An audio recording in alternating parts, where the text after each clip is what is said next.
Welcome guys to the Phone Learning. So today's our topic is form tag. What is a form tag? It is just a container which contains input tag, label tag, checkbox, radio box, that type of tags it contains. What is the basically use of the form tag? It collects the data. हमें data को collect करने के लिए किसकी जरूरत पड़ती है? Form tag की। देखिए सिंपली समझिए, अगर हम मान लीजिए कोई फॉर्म बना रहे हैं, सपोज लॉगिन फॉर्म बना रहे हैं जिसमें हमने नेम डालना है और उसको सबमिट कराना है, तो वो जो नेम आपका हो गया या पासवर्ड हो गया, जो भी चीजें आप जो डालते हैं, वो डेटा हुआ, वो डेटा को ले जाने का, कलेक्ट करने का काम कौन करता है? Form tag. इतना क्लियर? अब इसके कुछ एट्रीब्यूट्स हैं जो ये काम परफॉर्म करने में इसकी हेल्प करते हैं। First one is action. अब एक्शन जो एट्रीब्यूट है उसमें हम यहाँ क्या देते हैं? पाथ देते हैं आपके बैकएंड पेज का, आप जब कनेक्टिविटी करते हैं। और जो बैकएंड पेज होता है उसमें आपका डेटाबेस कनेक्ट होता है, तो उससे क्या होता है? आपका जो डेटा आपने फिल किया, जो फॉर्म ने कलेक्ट किया, वो कहाँ जाकर स्टोर होगा? आपके डेटाबेस में। इसके बाद होता है टारगेट। ये हम एंकर टैग में पढ़ चुके हैं, अगर हम इस पर क्लिक करें तो नेक्स्ट टैब पे खुलना चाहिए या नहीं, वो है। इसके बाद आता है हमारे पास मेथड। ये बहुत इंपॉर्टेंट है। हमें डेटा को भेजने के लिए हमारे पास दो मेथड होते हैं। First one is get, second one is post. Post method हमारा सिक्योर मेथड है। अगर हम इससे डेटा भेजते हैं तो यूआरएल में हमारा भेजा हुआ डेटा शो नहीं होगा। अगर हम गेट मेथड के थ्रू अपना डेटा को कलेक्ट करके कहीं भेजना चाहेंगे तो हमारा यूआरएल जो होता है उसमें क्या होता है? हमारा डेटा ना शो होता है।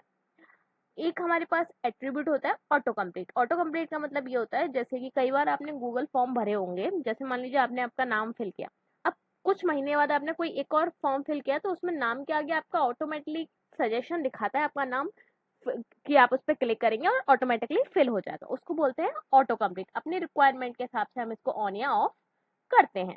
आई होप ये चीजें समझ में आई होंगी। Let's see it practically. देखिए मान लीजिए मैंने एक इनपुट टैग बनाया।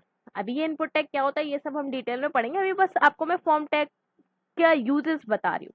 इसको हमने बता दिया, मान लीजिए हम इसको ले लेते हैं टेक्स्ट। ठीक है, इसको हमने ले लिया टेक्स्ट। इसमें हम प्लेस होल्डर डाल देते हैं। इसकी टेंशन मत लेना, ये इनपुट टैग वगैरह ये सब अपन डिटेल में पढ़ेंगे, अभी सिर्फ आप फॉर्म टैग का यूजेस समझिए। अब मैंने एक और इनपुट टैग बना दिया जहाँ पे टाइप लिखा, अपन ने सबमिट लिख दिया। ठीक है, इसके बाद हमने यहाँ पे वैल्यू लिखी, इस वैल्यू में हमने सबमिट लिख दिया। इसको हम सेव करते हैं और यहाँ आके हम रिफ्रेश करते हैं। आप देख सकते हैं कि ये आ गया। अगर मैं यहाँ पे अपना नाम फिल करूँ, ठीक है, और इसको सबमिट करूं, तो देखिए क्या ये सबमिट हो रहा है? नहीं। क्यों नहीं हो रहा? क्योंकि आपने इसको फॉर्म टैग में नहीं डाला। ऐसे सारे टैग हम है हमारे पास, पर इनको हम यूज नहीं कर सकते अगर हम इनको फॉर्म टैग के अंदर नहीं लिखेंगे तो। अब देखिए इसी को अगर मैं फॉर्म टैग के अंदर लिख दूं, यहाँ पे अपन फॉर्म टैग बनाते हैं,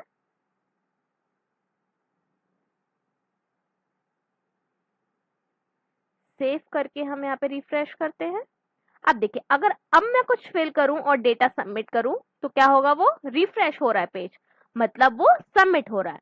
अब देखिए सबमिट कहाँ होना चाहिए? यहाँ पे हम फॉर्म टैग में एक यूज करते हैं एट्रीब्यूट्स, जिनको हम बोलते हैं, हमारे पास एक होता है मेथड, किस मेथड के थ्रू हमें भेजना है वो।